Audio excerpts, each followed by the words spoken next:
దాదాపుగా 7 నెలలు అవుతుంది ఈ ఫీజు రియంబర్స్మెంట్ కోసం, వసతి దీవెన, విద్యా దీవెన కోసం ఒక్క రూపాయి కూడా చెల్లించకపోవడం సిగ్గుచేటని కూడా ఈ సందర్భంగా తెలియజేసుకుంటున్నాం. ఎందుకంటే ఆనాడు వైఎస్ఆర్ గారు పెద్ద చదువులు ఉన్నవారికే కాదు, అర్హత ఉన్న ప్రతి పేద మధ్యతరగతి విద్యార్థికి అందించాలని గొప్ప మనసుతో ఈ ఫీజు రియంబర్స్మెంట్ తీసుకురావడం జరిగింది. దాన్ని జగన్మోహన్ రెడ్డి గారు తను అధికారంలో ఉన్న 5 సంవత్సరాలు సంపూర్ణంగా అమలు చేయడం మనం గమనించాం. కానీ ఈరోజు ప్రభుత్వం 3,900 కోట్ల ఈ ఫీజులు, స్కాలర్షిప్ల బకాయిల్ని ఆపేయటం ఎంతవరకు సమంజసమని నేను అడుగుతున్నా. ఎందుకంటే ఈరోజు మీరు చూస్తే విద్యా దీవెన కింద 2,800 కోట్లు, అలాగే వసతి దీవెన కింద 1,100 కోట్లు, అంటే దాదాపుగా 3,900 కోట్లని బకాయిలు పెట్టడం వల్ల కొన్ని కాలేజెస్ లో విద్యార్థుల్ని క్లాసులకి రానివ్వట్లేదు, కొన్ని కాలేజెస్ లో విద్యార్థులకి సర్టిఫికెట్లు కూడా ఇవ్వకపోవటం, కొన్ని చోట్ల విద్యార్థులు చదువుకు దూరం అవటం చూస్తుంటే చాలా చాలా బాధేస్తుంది. ఎందుకంటే విద్యతోనే పేదరికం సమూలంగా నిర్మూలించే అవకాశం ఉంది. అందుకే రాజశేఖర రెడ్డి గారు, జగన్మోహన్ రెడ్డి గారు పేద పిల్లలకి చక్కటి చదువును అందించి ఆ కుటుంబాలు ఆర్థికంగా ఎదిగే విధంగా, సమాజంలో గౌరవంగా ఉండే విధంగా అన్ని రకాలుగా ఎలా అండగా నిలబడ్డారో మనం గమనించాం. కానీ చంద్రబాబు నాయుడు గారు డబ్బున్న వాళ్ళు మాత్రమే చదువుకోవాలి, తన పార్టీలో ఉన్న ప్రైవేట్ స్కూళ్లు, కాలేజీలు ఉన్న వాళ్లే ఫీజులు దండుకోవాలి అన్నట్టుగా ఈరోజు పేద విద్యార్థుల్ని చదువుకు దూరం చేసే విధంగా చర్యలు చేపట్టడం, ఇవ్వాల్సిన బకాయిలు ఇవ్వకపోవడం అనేది మనం గమనించాలి. అండ్ ఈరోజు ఫీజు రియంబర్స్మెంట్ అలాగే స్కాలర్షిప్లు బకాయిలు తొందరగా చెల్లించండి అయ్యా అని అడిగితే దానికి కొంతమంది మంత్రులు మీరు బకాయిలు పెట్టలేదా, మీ ప్రభుత్వంలో బకాయిలు లేవా అని విచిత్రంగా మాట్లాడుతున్నారు. ఆ మంత్రులకు గాని ఆ ఇతండంగా మాట్లాడే వారికి నేను తెలియజేసేది ఒక్కటే, 2019లో చంద్రబాబు నాయుడు గారు దిగిపోయే నాటికి 2,800 కోట్లు బకాయిలు ఉన్నాయి.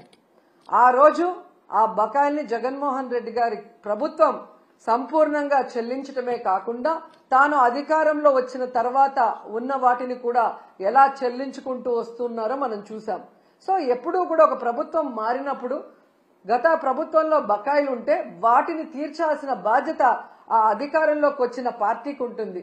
కానీ అధికారంలోకి వచ్చిన తర్వాత ఈరోజు చేతులు దులుపుకొని పేద విద్యార్థుల చదువుని దూరం చేసి మళ్లీ ఇతండంగా విచిత్రంగా మాట్లాడటం ఎంతవరకు సమంజసమని నేను ప్రశ్నిస్తున్నా. అండ్ ఈరోజు మీరు చూస్తే ఇది చంద్రబాబు నాయుడికి ఇది కొత్త ఏం కాదు, మీరు గతంలో కూడా చూశారు. ఎందుకంటే పేదవాళ్ళంటే చంద్రబాబు నాయుడికి చిరాకు. పేదవాళ్ళు మనుషులు కారనా, వాళ్ళకి చదువు అవసరం లేదనుకుంటారో ఏంటో నాకు తెలియదు. కానీ వైఎస్ఆర్ గారు తీసుకొచ్చిన ఈ ఫీజు రియంబర్స్మెంట్ ని ఏ విధంగా ఇంజనీరింగ్ స్టూడెంట్స్ ని ఫీజు రియంబర్స్మెంట్ లో 35,000 రూపాయలకే కోత పెట్టి ఎంతమందిని ఇబ్బంది పెట్టారో మనం అందరం కూడా గమనించాం.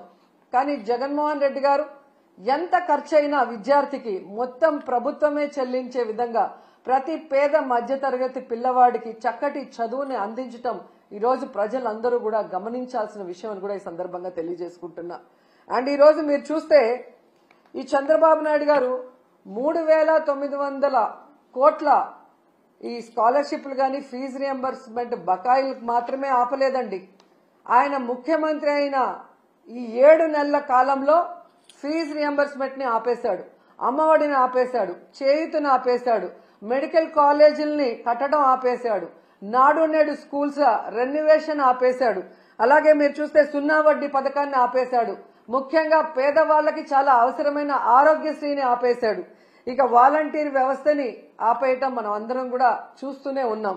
ప్రభుత్వ ఉద్యోగాలకి ఐఆర్ లేదు, పిఆర్సీ లేదు, కనీసం డిఏ కూడా ఇవ్వకపోవటం ఈ రాష్ట్ర ప్రజలందరూ, మేధావులందరూ కూడా గమనించాలని కూడా కోరుకుంటున్నాను. ఎందుకంటే ఒకవైపు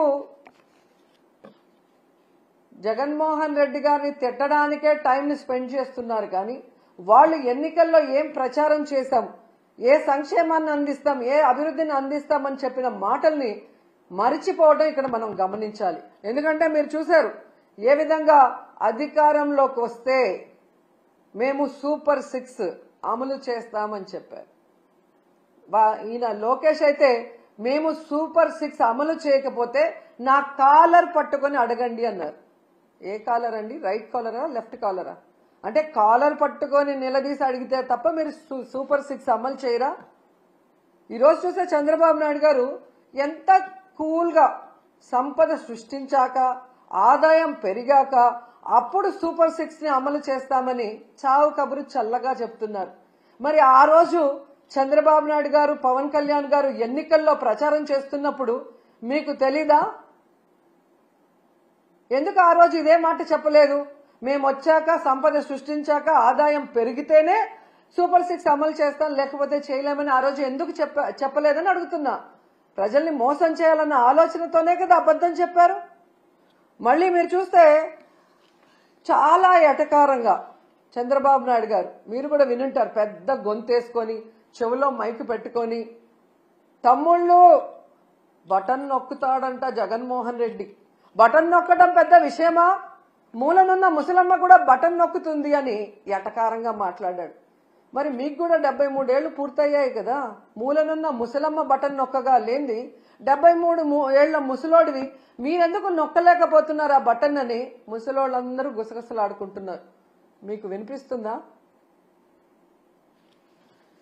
అసలు డిప్యూటీ సీఎం పవన్ కళ్యాణ్ గారు అయితే ఏకంగా బాబు గారి హామీలకి నాది గ్యారంటీ, బాబు గారు చెప్పే ప్రతిదీ అమలు చేసేది నాది వారంటీ, ఆయన చేయకపోతే నేను ప్రశ్నిస్తాను అని మాట్లాడారు. మరి ఈరోజు పవన్ కళ్యాణ్ గారు ఈ సంవత్సరం ఇవ్వాల్సిన తల్లికి వందనం, రైతు భరోసా, నిరుద్యోగ భృతి, ఫ్రీ బస్సు, ఆడబిడ్డ నది ఎవరిస్తారు? మీరిస్తారా? చంద్రబాబు నాయుడుతో ఇప్పిస్తారా? మరి ఇంతవరకు ఇవ్వలేదు కదా. మరి ఎందుకు మీరు ఈ కోట్లాది మంది ప్రజల తరఫున నిలబడి చంద్రబాబు నాయుడిని నిలదీయట్లేదు? ఏం అడ్డం వస్తుంది మీకు అని ప్రశ్నిస్తున్నా. ఈరోజు ఎంత దారుణంగా తయారయ్యారంటే, నేను నా కొడుకు పవన్ కళ్యాణ్ గారు అధికారంలోకి వచ్చేసాం కాబట్టి ఈ రాష్ట్ర ప్రజలు ఏమైపోయినా పర్వాలేదు, వీళ్ళకి మనం చెప్పింది ఏది చేయాల్సిన అవసరం లేదు అని ఎంత కేర్లెస్ గా ఈ ప్రభుత్వంలో ఉన్న పెద్దలు ప్రవర్తిస్తున్నారో మనం అందరం కూడా గమనించాలి. ఎన్నికల ముందుకి ఎన్నికల తర్వాత వాళ్ళ ప్రవర్తన ఎలా ఉంది అంటే, ఎన్నికల ముందేమో బాబు షూరిటీ భవిష్యత్తుకు గ్యారంటీ, కానీ ఈరోజు Babu surety cheating guarantee. Cycle కోటేస్తే ఫ్రీ బస్ మీ ఇంటి ముందుకే వచ్చేస్తుంది, గ్లాస్ కోటేస్తే ఏ క్లాస్ ఉద్యోగాలు మీకు వస్తాయి, పువ్వు కోటేస్తే పువ్వుల్లో ప్రతి మహిళకి 1500 మీ ఇంటికి వచ్చేస్తుంది, కూటమికి ఓటేస్తే ప్రతి